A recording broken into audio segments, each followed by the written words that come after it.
honest. Doesn't mean you love yourself. It kind of means you're lonely.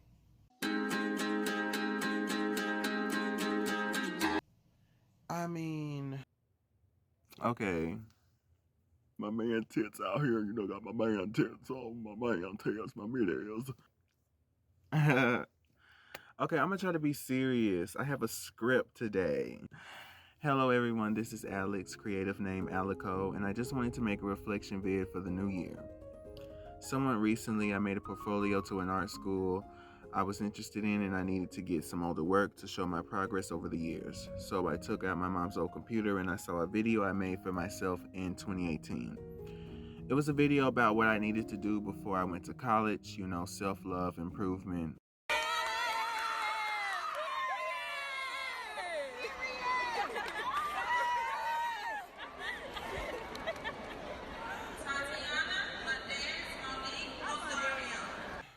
Or I didn't know why then, but I kind of know why now. That I felt the need to want a boyfriend. And it's because I wanted a connection. And it was always envy because I was surrounded by a whole bunch of girls, you know. Kind of always wanted to complain about, you know, all these people coming up to me and all these dudes coming up to me and saying like, oh, can I have your number or something like that. And I hate to sound like a teenage girl because I know still in today's society that it's weird for, you know, a big black man to sit there and talk about his feelings. You can't relate to the straight guys because you don't like girls. You can relate to the girls, but even you try to tell yourself, well, I can't relate to the pretty girls, but I can relate to the ugly girls. But then the girls that you say were ugly, they've been in relationships.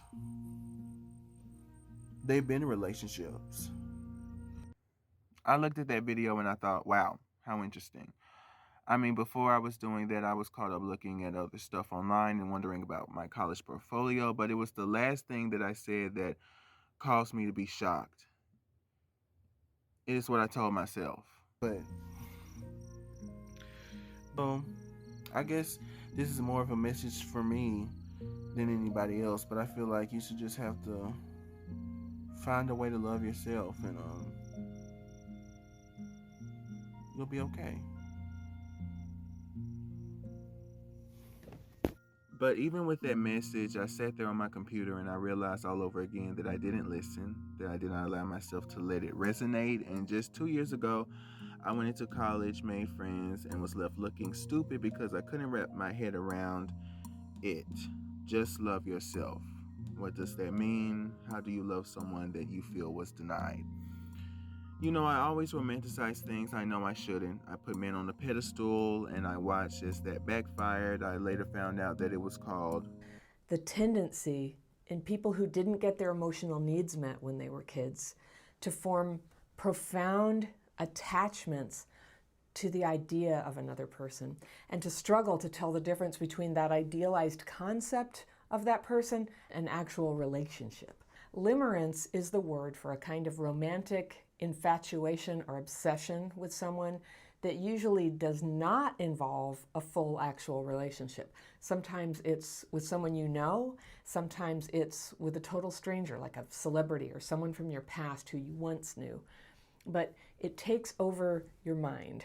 I grew up in Hattiesburg, Mississippi, found out I was queer, but I hid it from my parents when I told them, newsflash, they didn't like it, and that led me to make art about it. Usually my art was like dark and brooding, but for all that sadness, there was some happiness when I made gay art.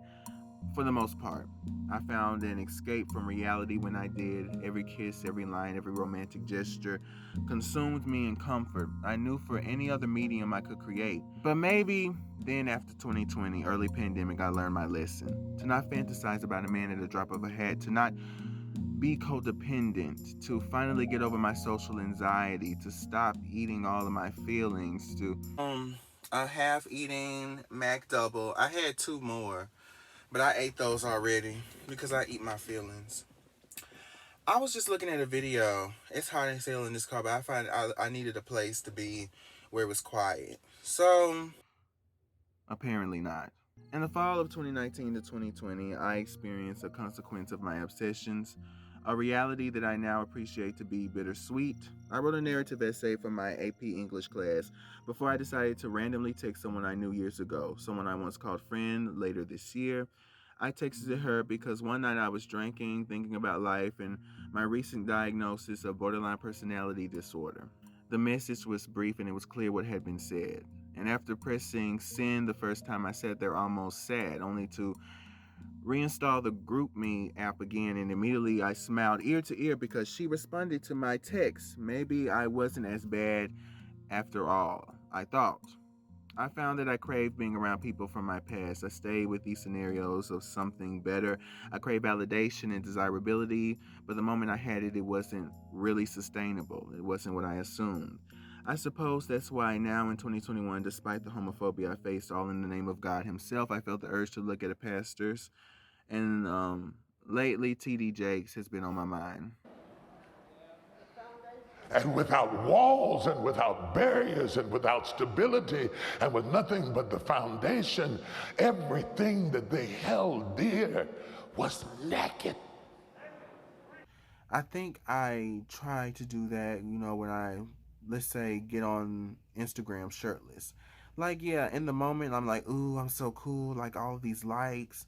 But it's like a high, it's like a drug.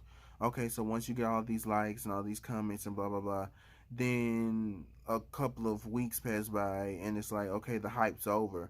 When's my next hit? Now you don't have any love from total strangers. Now you don't have any concept of just people liking your stuff. Now you're just alone. In a naked place, stripped of its gold and stripped of its labor and stripped of its courts and stripped of its power and its authority and its walls, and still they danced. Still they glorified him and lifted him up in spite of what had been stripped away from them. It was the death of what the old men remembered. It was the end of what was normal. I was so desperate to be picked that I really didn't I was with the DL. That's why that's why I deleted Grinder, because I was just like, I'm over here tolerating these no profiles because I'm just sitting here like, well, someone at least, someone sending me someone is picking me, choosing me. Someone said he looks nice enough to send a dick pic. And I know it's like you have to have a certain worth. Sometimes when God restores your life, you have to be willing to give up what you remembered, and you have to be willing to change what you call normal. Going back to the essay I made in AP English class, it was a reflection of my thoughts. It was about emotional literacy. But I thought because I was more sensitive than the average black man, at least from close up, that I had emotional literacy, that I could control these emotions. But people around me, as I had random outbursts, would assure me that that was not true, that I had something wrong with me, that something was going on, that I could not see myself, just like I told myself before I went to college in 2019. Love yourself. Part 2.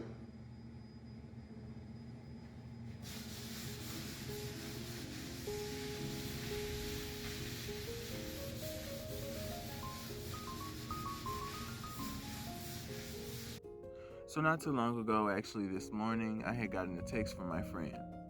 She sent me what felt like a book of words of what she felt I was going through.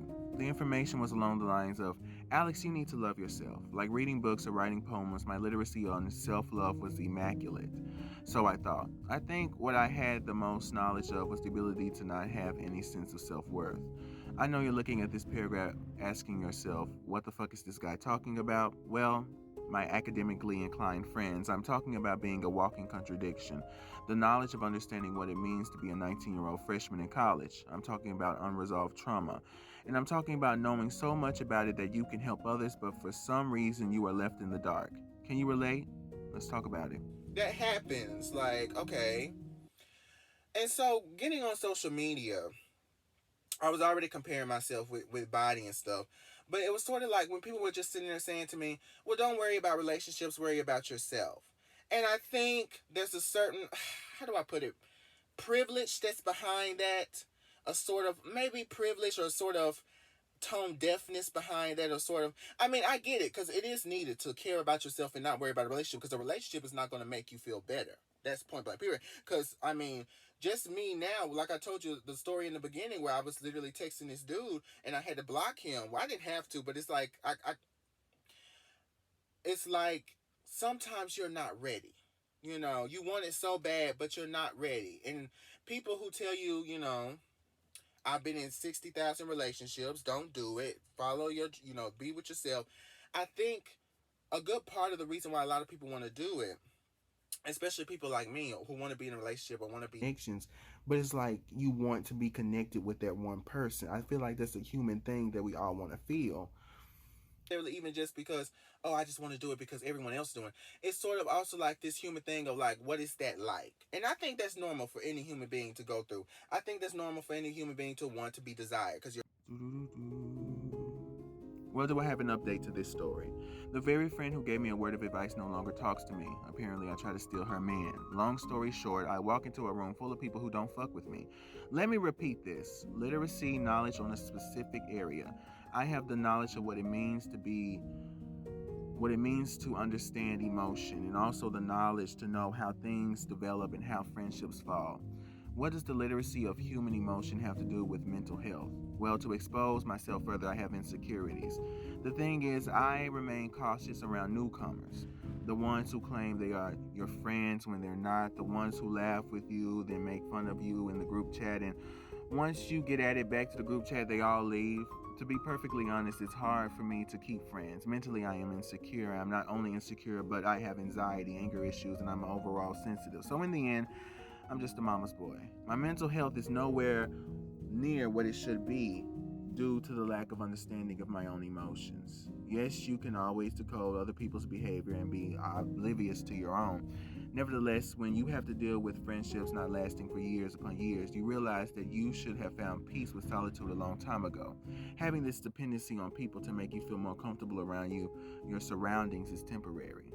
Sometimes it's dangerous to be in tune with every single shift in attitude and smile and laugh a person once had. Now, of course, I skipped ahead to the second part, but the moment was still fresh in my mind.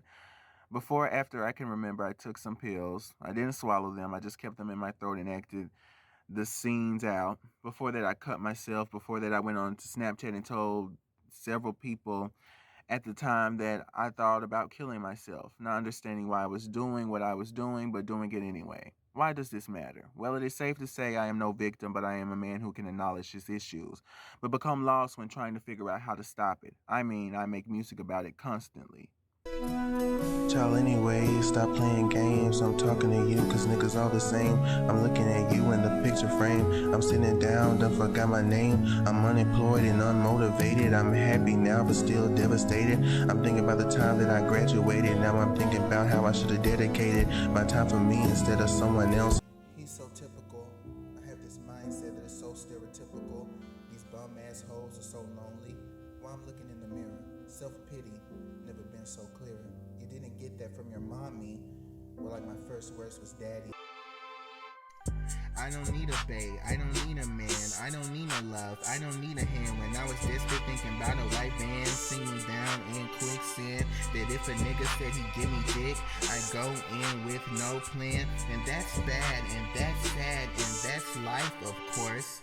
A tumor, concussion, a knockout for force. I'm laughing the donuts I made in my Porsche. I hate all these problems, but I keep them in. The pastor looks down, don't approve of my sin. I hated myself, but that shit is optional. Love all these fantasies, none of them probable. The doctor said quit it, I make myself sick. Reject the vaccine, now my cells call it quits. And now I wake up with a fresh pair of tears as I blink or fast another vision that passed. In every single one of these songs, I talk about how I am sad, unworthy, how I have issues with who I was as a person or who I am as a person, and see that it's not bad. It is good to acknowledge my issues and pain, but the problem happens when all I hear and ruminate on is a negative viewpoint of myself.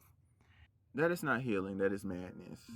And I allow comments that people make about me to pierce my skin. I think about it all day. I hide in my room and I feel ashamed. And the only time I feel good is when someone I obsess over texts me back or gives me simple eye contact to show me that they know I exist, that it is possible, the illusion is real.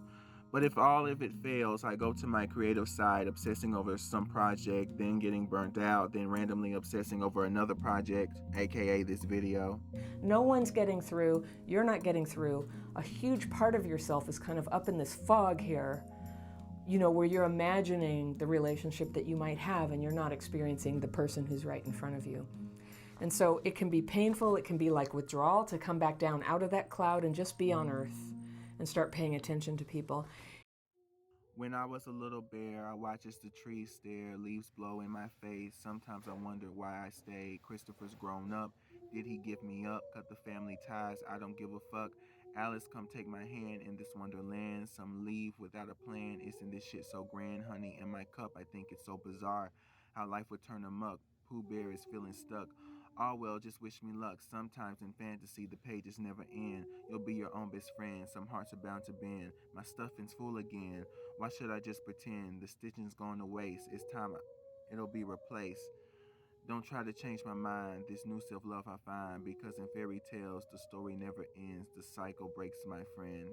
Just not in front of eyes. Just know they'll be surprised. Oh, brother.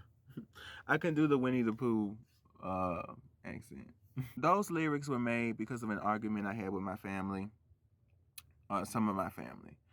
I felt compelled to make a song and post it online and hope they see it, but no, it is literally draining to give a damn about what people say all the time. That's all I did. I cared about the disrespect, which in turn created more anxiety and more trauma. This feeling of being watched and judged was crippling me. This constant need to allow disrespect from someone caused me to not be able to take a joke at all. And that anxiety, that social anxiety, grew. I was in my crop top, and I was walking down the street. I said, you know what? I hear the game out. I'm going to go out, and I'm going to just live my life. I'm in my crop. I'm not scared. I'm just walking, minding my business. I see this couple, and this girl, she looking at me. And so I'm just like, you know, hey, I don't know what the hell I look like for real. And then I accidentally bump into the table. Tell me why my dramatic ass did this. So at this point, very anxious, very uncomfortable, right? So I go behind the couple, they come around, I'm sitting there awkwardly trying to move around them like they really give a me. I'm sitting here looking like, oh, what do I want to eat? Still pretty anxious. So then I'm like, you know what? I guess I'll have a burrito. And then I'm just like, and you know, I'm sitting here shaking, taking the card out that I don't need to spend money on. You know, I'm very anxious. Like, there's barely anybody in here, but I feel people watching me. The original plan was to go across the street towards campus and see what was going on. Like, to see the game. If I was going to spend any money, I was going to spend money on going to see the game. Not there yet. It's like schizophrenia, but not fully committing to the symptoms of schizophrenia. It's almost as if you don't see things, but you feel things. Distract myself because I'm literally sitting here shaking, trying to eat a bowl of cereal, imagining somebody talking about why your fat ass eating something. Like, it's freaking crazy. The moment of feeling lost or down or watched, scared of confrontation, hating to be the big guy, the ugly one, ruminating and sitting in my mess and allowing it to consume me because I don't believe I am worthy. And when you don't believe you are worthy, you become accustomed to always begging someone to see you as worthy for anything. And even if they give it to you, would you accept it? Are you so busy crying over what was lost that you don't thank God for what is left?